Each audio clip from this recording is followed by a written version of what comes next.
Hi, good morning. My name is Austin Yang. I'm a deputy city attorney with the city attorney of San Francisco. And I want to thank the Pipeline Safety Trust for inviting me to be here today. We were specifically asked to address some of the issues that we have come across in investigating the levels of oversight from the federal government over the state regulators. So I'm going to try to keep this lively. I can see some people maybe had too much fun on Bourbon Street in the back. I see some yawning over there. But let's get started. So I want to talk about for a minute San Francisco's role as a public safety advocate. Safety is really the primary objective for San Francisco's advocacy. Following San Bruno, or the explosion, we began an investigation on behalf of our local officials, our constituents, our emergency responders into both the operation and regulation of pipelines. We are, as a jurisdiction, we're affected by, or we do have transmission lines running through our boundaries. So we were concerned from the beginning. And as we conducted our investigation, we found both that there were questionable operating practices as well as lax oversight from the state. And in addition to that, we had questions about what exactly the federal government was doing in its role as a regulator. So we've pursued two avenues. Currently, we're pursuing at least two avenues of advocacy. The first is through the CPUC, and we're very active there in both the rulemaking and have advocated for rules like getting rid of the grandfathering clause, as well as the penalty phase.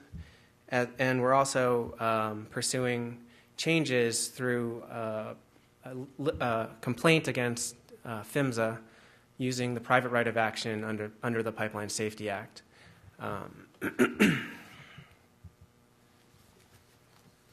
Today I'm going to talk about four topics.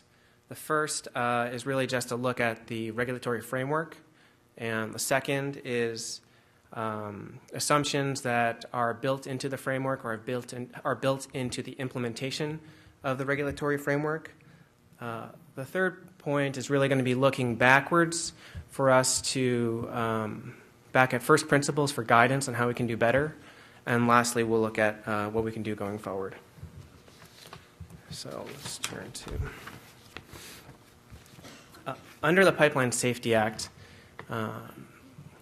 pipeline safety is almost entirely delegated to the states. The responsibility of the states, the states shoulder the large responsibility for implementing and enforcing the safety standards in this country. If you look on some of the stats on the right, and these have been discussed by other panelists so far, you can really see how much of that responsibility is shifted onto the states.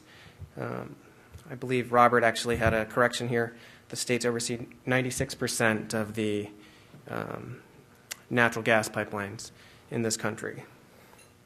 So even though the states take on what seems to be the majority, almost entirely the responsibility for enforcing the pipeline safety standards, PHMSA does have some non-delegable duties, and tantamount among them is that they have to develop and enforce the minimum federal standards. And they have to ensure that those minimum standards are actually being enforced by the states. So that requires effective oversight over their state partners to make sure that they're actually getting that done. And so there's a natural tension here when you think about it. We have an immense amount of delegation happening, being pushed onto the states, a large responsibility being asked of the state regulators. And at the same time, the federal government has to be there to ensure that those states are doing their job. And so when you have that tension, you have to ask, what mechanisms do we have in place to ensure that the enforcement actually happens, and is it working? And I think the hard answer is that it's not.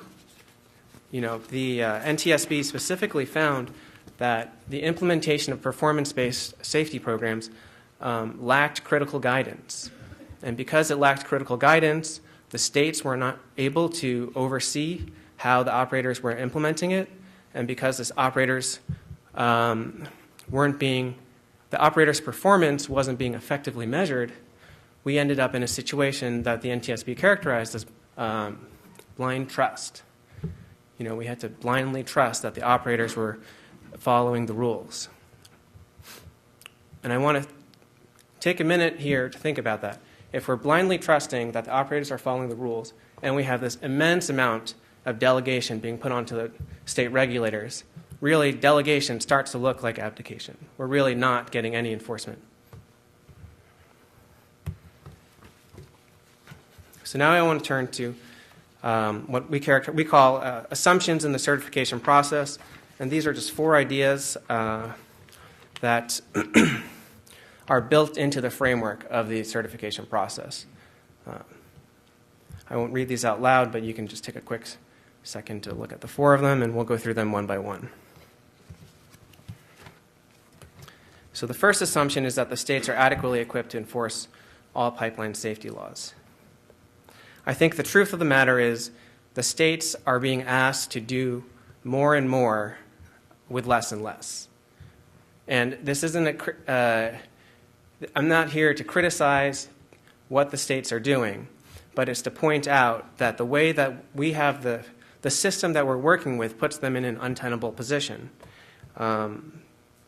Turning back to the performance-based safety programs, the NTSB specifically found that PHMSA and the CPUC had done a practice audit in 2005, and then after that, the CPUC was on its own to enforce the integrity management rules. They did another one in 2010, and the NTSB found that even though they had done 2 audits of their integrity management program, those audits failed to catch some of the causes that led to the rupture on September 9th. The states need more guidance from the federal regulators. If you're going to ask the states to do so much work for you, you have to give them more guidance and show them how the programs are supposed to be implemented. At the same time, we're asking the states to do more. To effectively oversee the integrity management program, it's a very labor-intensive exercise. And now, in addition to integrity management, we're talking about distribution integrity management.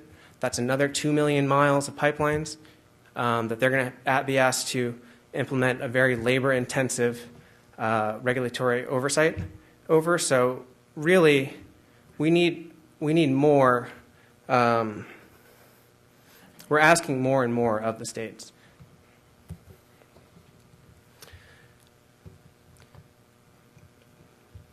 The second assumption I want to address is that certification in and of itself is a guarantee of safety. And what we found in California was that certification, just because we assumed that simply because the CPUC had been certified by the federal government, that the pipeline safety minimum standards were being enforced. And what we found out was that they weren't. And why is that? The primary reason is that the evaluations of how the federal government is ensuring that the states oversee or implement the minimum standards is that they ask the wrong questions. I'm glad to hear Alan say that they're considering being more investigative, because I think that really is what needs to happen. The questions right now ask, how many inspectors do you have? Are they qualified? And I think maybe we had an issue of ramping up, and we needed to get to the point where everyone has enough qualified operators. But the real question now is, what are you doing with your operators? How are you deploying them in the most strategic way? Are you ensuring that you're addressing the highest risk areas first? We need to think about how we regulate strategically, because there's a limited resources issue. That's the one thing I've heard over and over in the past 2 days, is that we don't have enough resources. And I'm completely sympathetic of having a workload that is beyond your bandwidth. But if that's the case, we have to prioritize. And we have to make sure that we are asking the right questions to make sure that the regulators are doing their job.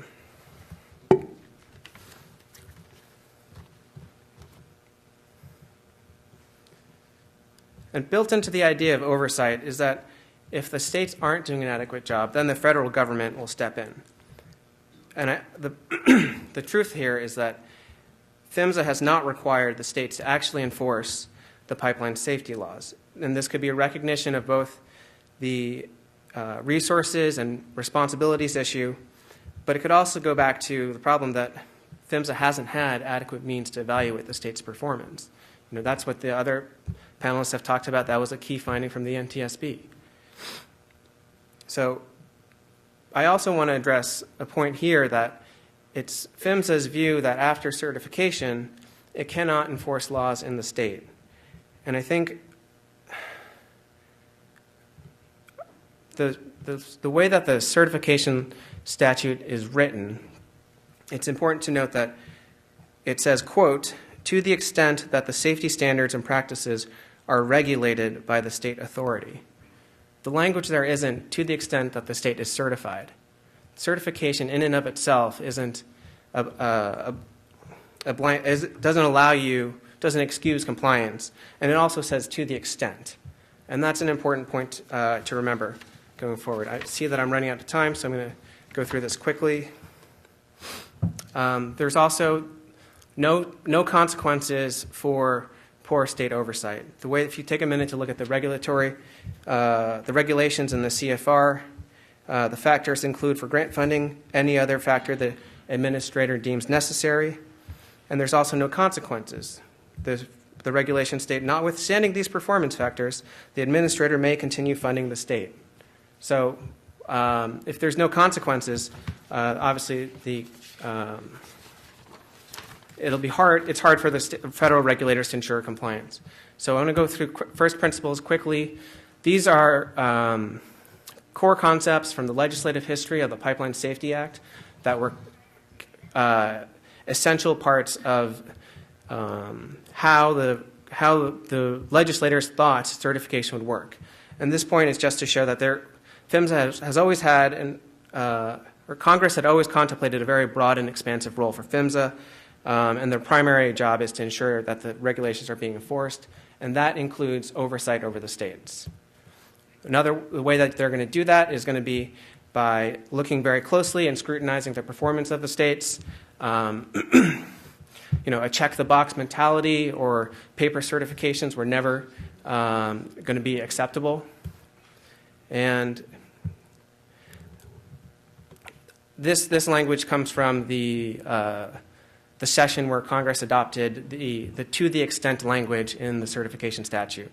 And it really shows that the federal government, even though a state is certified, the federal government retains authority to enforce the laws in the state. And these are just 4 key concepts that I would offer as foundations or building blocks for the certification process. And I wanted to finish up with on a positive note, and that's to point out that, you know, I think there are steps being made. There has been identification and of this critical issue. Not only has the Inspector General completed their audit, you can tell from the DAM committee that Robert is a part of, that they've taken this seriously and they've taken it to heart. And I think that this is a critical time. It's really an inflection point to make improvements in this aspect of the regulations. And thank you.